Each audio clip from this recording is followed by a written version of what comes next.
Introducing Kicking Back with the Cooks, presented by Woodhouse. 18 brands, 16 convenient locations, simplified car buying to save you time. Shop, finance, and buy online at woodhouse.com. Here's head coach John Cook, along with your host, Lauren Cook West.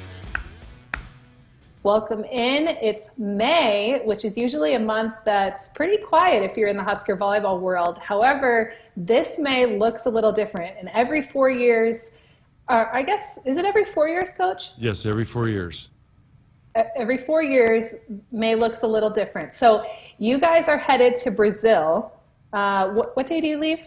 Monday, May 29th. Monday, May 29th. So coming up here pretty quickly. And you're heading to Brazil for the first time in program history. Usually you go over to China and Japan. But I had a really great episode planned for today, and I am being told that we're supposed to talk only about Brazil for media, for fans. So we're going to push what I had planned for today's episode to next month's episode, and then today we'll just be talking all the things Brazil, what your trip's going to look like, how you're getting down there. But first, I want to start with, what have you and the team been up to since the spring match ended? Well, so the spring match was in late April. We had a great time in Central City. Wonderful experience for both our program and for the people in Central City, and they were super appreciative, did a wonderful job. So a big shout out to Central City. For me, I went to Disneyland, and I don't know what Kelly and Jalen did. Jalen went home, I think, to Hawaii. Kelly, I think, sat on her couch and read books or something. But we just kind of waited till we got back, and we started about a week ago, started training for Brazil. We get 10 practice days to prepare. We're not using all of them just because the window's kind of tight. So we're trying to get them prepared to go to Brazil, and we can't recruit in May, so it's kind of a downtime for us. Usually we're off in May, and again, that's why I went and hung out with Goofy and Mickey and Minnie. Hold on, what was your favorite ride at Disneyland or California Adventure? Because we went to both. Yeah, definitely the roller coaster in California Adventure was it was awesome. That was so funny. I did not know that you liked roller coasters, and I didn't know I did either. I'm going to go ride this. That was fun. The best part, though, is being in the fast track where you don't have to wait in line. To me, that's like better than the ride. You just walk right in and get on. So thanks to your event planning degree at Nebraska, getting us in the fast track. It's funny because everyone else who's waiting in line is just giving you this evil eye look, like, you got to be kidding me, you're cutting in line. But I mean, you do have to pay extra for it, but it's worth every penny. Oh, I did have to pay extra for it? Okay, that takes a little bit off of it. It's only $25 I thought per it was person. I thought it was just because you were smarter and figured it out on the phone how to do it. You have to pay to have the Genie. It's like the lightning pass lane. Well, I'll tell you what, it was worth it. There's no free lunches. Yeah, it was worth it, whatever it cost to get in the fast track lanes. But so, did the players have finals then, and they traveled home, and now they're back practicing, or what did their schedules look like? Yeah, so they had finals, but finals are, some of them don't even have finals. Some they do ahead of time. Some they had actual finals. So the important thing was most everybody got to go home over the couple weeks there, and most importantly, our 5 freshmen who started early either went back to graduation, went to prom, or went home, because going to Brazil is going to, normally they'd have this time to be at home, and this is going to cut into their summer a little bit. But so they all got to go home, which was great, and I think they were really happy, and some went to proms, and I felt bad for them because they were so stressed out about what prom dress they would pick out. So that was a big theme coming back from Central City, was which prom dress are we going to wear and pick out. So, but they must have figured it out and had a good time.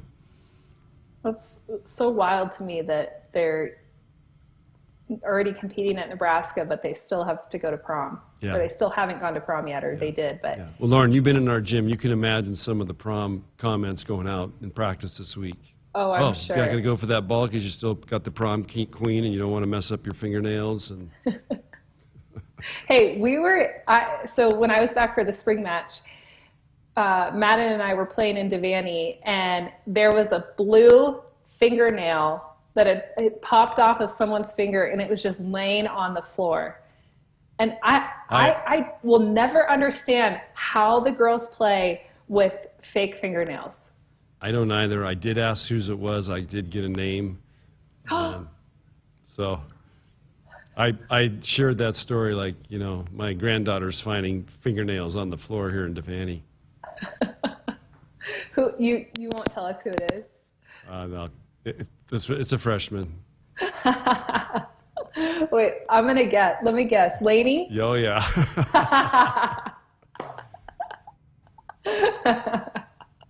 So I got to tell you a great story about Lainey. Yeah. So she goes home. She hasn't been home the whole semester. She goes home she lives in North Carolina. So it's a big trip. It's a long way, and she misses home, and she calls me the day she gets home. I'm like, every time you get the call, the missed call, like, okay, what's happening? All the bad thoughts go through your head. So I call her back, and she says, Coach, what does it mean? You said in the article I have no filter. Is that good or bad? I said, no, Lainey, it's great. It's a compliment because you speak from your heart, and you say what you feel, and you have no problem worried about what other people might think. You're saying, what you really, really feel in your heart. And I said, that's awesome that at this age you can do that, and we want you to do that. And I want you to be, praised that here you are. And that's why I say Lainey can never touch a ball and she's worth 3 points because she talks. And then she says, oh, good, because my mom thought that was bad and I was in trouble. So that made her day probably. Poor Lainey. But All right, so there's a little insight into our world here with the freshmen. freshies. You mentioned you're leaving on May 29th. What does the flight plan look like? How long does it take you all to get down there? And where are you heading to first? Yeah, we're fly out of Omaha. We go to Chicago, and then Chicago all-night flight down to Sao Paulo. We have about a 6-hour layover in Sao Paulo, and then we fly to a city called Belo Horizonte. Belo Horizonte is it's a big city in Brazil. I believe it's a little bit south of Sao Paulo, and that's where we're going to spend the first week is in Belo Horizonte. The #1 club team in Brazil, Club Minas, that's where they're located, and we're going to play and train with them. What's interesting is Nancy Mendring, who's now Nancy Metcalf, who owns Scooter's Coffee, all the coffee places. And it's amazing how many times I've been in line at Scooter's and somebody pays it forward, so I just now do it all the time. But anyway, she played at Club Minas for a few years, said it was a wonderful experience, great club. So it's been there a long time, very successful. Their coach there is considered one of the best coaches in the world, so we're really looking forward to training and spending about a week there in Belo Horizonte and Club Minas. There's not a lot to do and see in Belo Horizonte. I think it's some agricultural areas, so it will be more of a training and a lot of playing volleyball. What's the destination after that? So from there, we fly to Rio. I think it's about an hour flight, and in Rio, we're going to go stay down on next to one of the, I would call it tourist areas or places where the people go to the beach, and we're actually staying at a Marriott there, so it'll be something we're a little more used to. And then from there, we're going to play a few clubs in Rio, and then from there we bus to what's called Saquarema, and that's where the national team training center is, and we're going to train and play probably the U19 and the U21 Brazil teams, which are, those are players the same age as our players that are preparing for the World Championships, which are in August and September. Now, many of our players would be eligible to go on that trip, but we start August 7th. We're playing matches August 23rd, so there's no way we could have 5 of our players gone for a month playing in the World Championships. So, and then everybody asked me, okay, well, why don't they do it in the summer when all the college players can go? Well, you got to remember, this is the World Championships. So this is the International Volleyball, FIVB, making these decisions and setting these tournaments up. And they're doing it, I believe it's going to be in, actually, I'm not sure where it is. I heard Mexico, but I think it may have changed now. And might be in Europe, a couple different countries hosting it. So it's a big deal. And they're doing it on the international calendar, not on University of Nebraska or Division I NCAA volleyball calendar. And so that's just something that's good for people to understand. And so we'll probably be, the USA will probably be sending a lot of high school players to go to that because college players will be with their college teams. And last I checked, we're paying their scholarships, so priorities Nebraska. But anyway, we'll train there at their training center. And one thing we're going to do there, Lauren, is I hope people really will follow this. But next to the training center is a very, it's an area that has a lot of poverty. And we asked Adidas to send down clothing, shoes, knee pads, jerseys for 150 elementary school kids. And we're going to do a clinic with them and give them Adidas stuff. And what's kind of interesting about this, I asked, we were talking about what sizes do we need to order, and they said you need youth sizes because the poverty is so high. These kids, a lot of them are really small, just from lack of nutrition and so on. So we're really excited about doing that and trying to make a difference and have an impact on these kids, and also an impact on our players about giving back and seeing, not everybody gets to play at Nebraska volleyball, and some of the challenges that people in this world have every day. And do you head home after that last stop, or do you go somewhere else? Well, typically on our international trips, we take a couple days at the end to debrief. And if you remember our very first trip to China in 2000, I was trying to figure out where the heck, again, that we were scrambling on that trip. It was still a very communist third world country at that time. And you remember, our camera got confiscated as we walked in the airport, so we were under tight surveillance the whole time. But I was trying to figure out a way, how do we debrief this trip and learn from it? And so we went to I found a spa, and we went to a spa and jacuzzi and got massage. And then we kind of sat around and talked about the trip and what we learned from it. And so every trip, we've always tried to do something like that.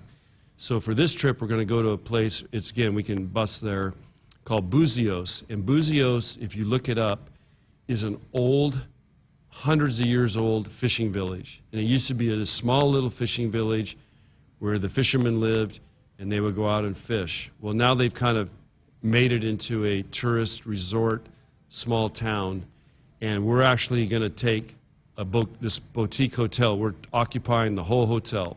So, in fact, they're bringing in extra beds because they didn't have enough rooms for everybody. So we're going to slumber party a little bit, and we're going to spend a couple days there. It's got little tourist things, little shops, little cool restaurants, coffee houses, things like that, and then a really cool beach so they can canoe, kayak, I think they can surf, so they can do water activities, and then that's where we'll debrief the trip and then fly home from there. And you mentioned you're staying at a Marriott and then this boutique hotel. Where else are you staying in some of the other locations? Or is it dorms? Is it hotels? It's all hotels. In Saquarema, we're staying in a hotel there, and then in Belo Horizonte, we're staying it's a Brazilian hotel. So, these are big cities. You think Lincoln, Nebraska, Sao Paulo was 15 million, one of the biggest cities in the world. Belo Horizonte, I think, is 3 or 4 million. I could be off on that. And then Rio is a huge city. So we're staying in more of the modern type hotels. But that's why we're going to Buzios. It's going to be this little boutique. It's really cute. I had Kelly check all this out, and they have breakfast. They have a little bakery things and cheese and bread and stuff like that. It's just like a charcuterie board. So it'll be a cool little experience and a way to unwind the trip. I wish I got to go to Brazil because, China and Japan, you're eating and rats are running around on the floor. Yeah, that's true. And you don't get bread and cheese. You get, fish and rice and vegetables and not some of my favorites. Yeah. Oh, it wasn't that tough, Lauren. Oh, it was. And we also had to stay in dorms. We didn't get nice five-star hotels. That's true. We dormed it in China. So yeah, you're getting softer every year. Some fans have been reaching out on Twitter. Will any of this be live streamed? Can anyone watch? Is there any way to keep up on some of these scrimmages and how you guys are doing? Yeah, we'll be sending a video back and social media stuff back from Brazil daily. There's a chance that some of these could be televised or streamed. We've talked about it. Now, I don't want to make promises, but I think there's going to be an attempt to try to stream some stuff. So people are just going to have to follow on the social media platform, Nebraska Volleyball, and Huskers.com, and just kind of follow and see what happens. As you know, on a lot of these international trips, everything's changing all the time. So we kind of have a set schedule, but every day pretty much something's going to change or adjust.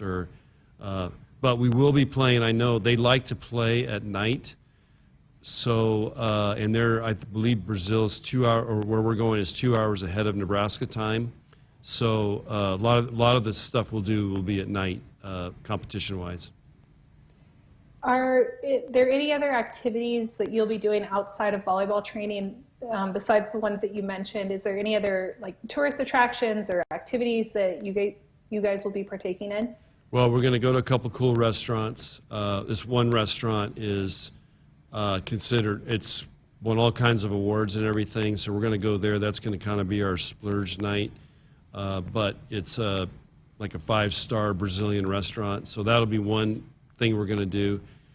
You got to remember, you got to be careful there. I mean, the security it's not a super safe place, and you have the tourists, but then you also have the poor people, and I mean, so there's a lot of crime there, and we got to be really careful.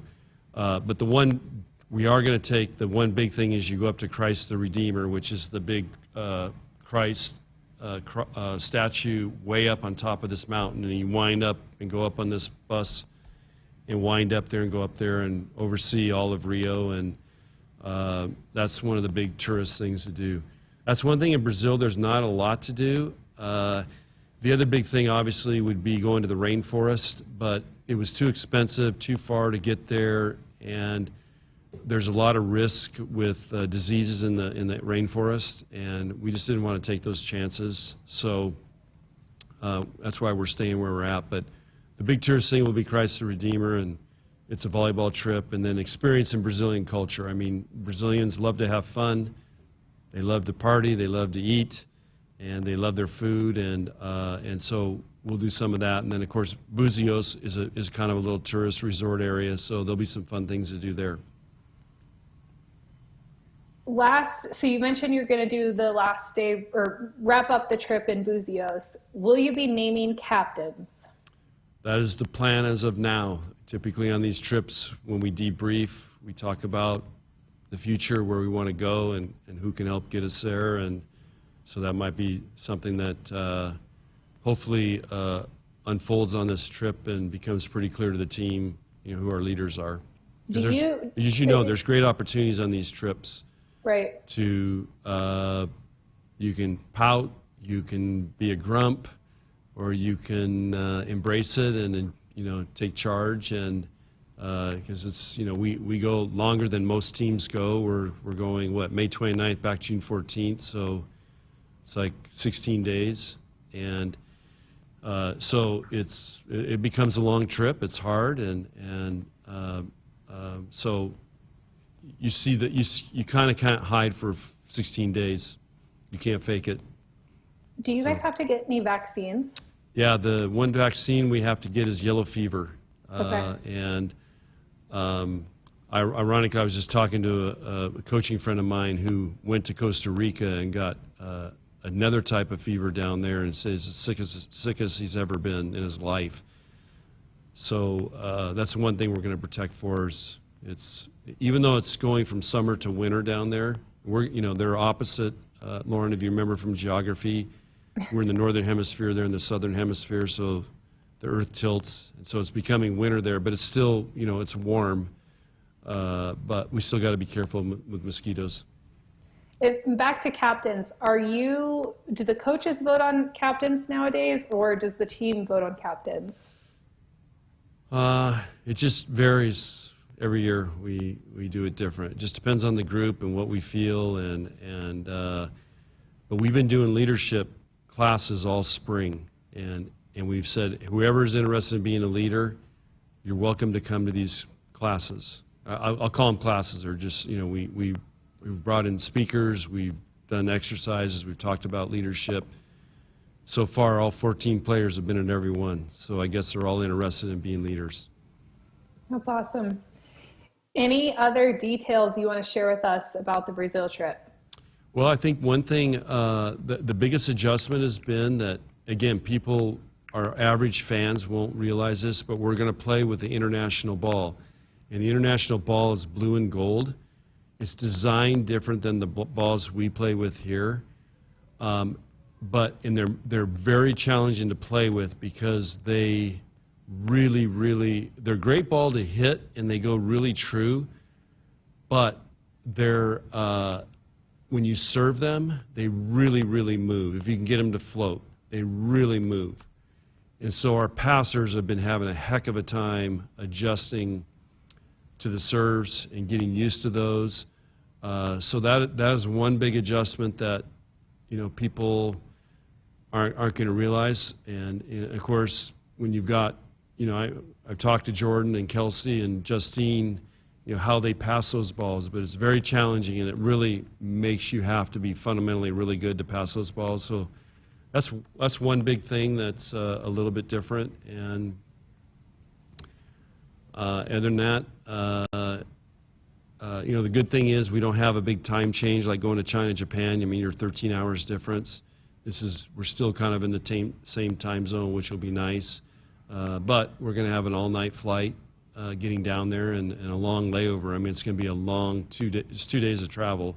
So that part of it will be, how fast can we recover and get going? Will the players trade pins, or are you bringing anything down to, I think we've done that in the past, is you can trade pins or towels or something.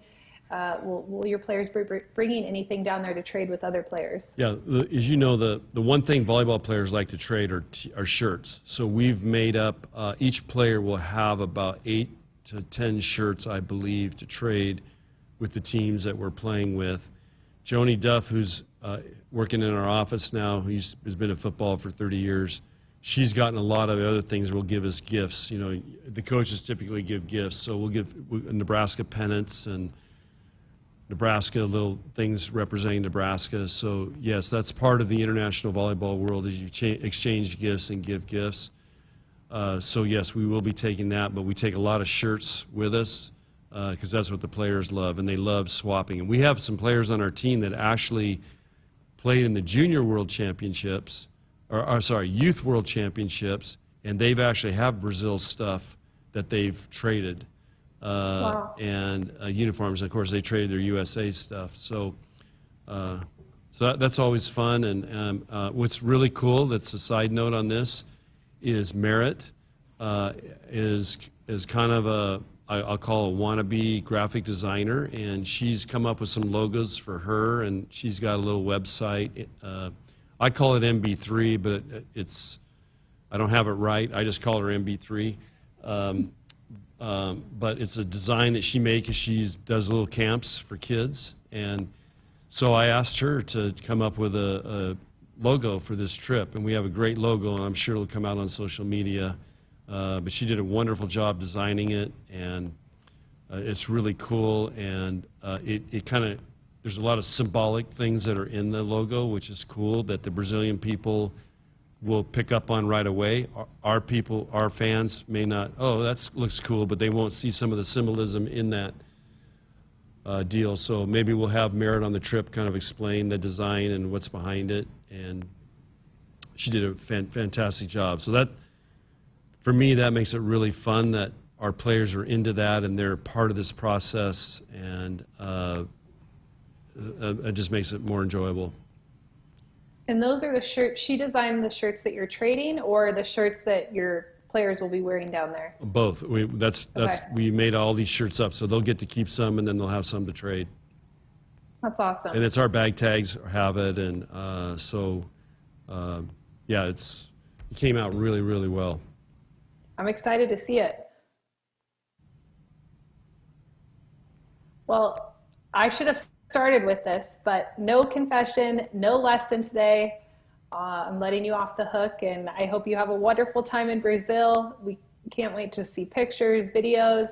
Husker fans, be sure to check social media, Instagram, Twitter, Facebook. I'm sure it'll be all over the place, and I hope you have safe travels. I hope you don't have any delayed flights. Otherwise, that'll be a really long travel day. And I hope you guys stay safe and enjoy every minute of it. Yeah, I'm just worried about how am I going to FaceTime with Madden.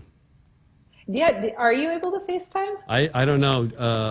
Hopefully the girls will have it figured out. So I don't know how that works. I think when you get down there, you can buy a SIM card and then switch your SIM cards. So I think that's what we used to do. In the old days, we'll see now. Supposedly, yeah, we'll figure it out. There's ways you can do it. We have people that'll have it figured out. I can tell you that. You just won't have it figured out. Yeah. They'll figure it out for you. Right. Well, thank you so much for tuning into this month's episode of Kicking Back with the Cooks. Thanks to Mike Elliott for producing this. Coach Cook, thank you so much for your time, and we will catch you all next month. Thanks again, and go Big Red.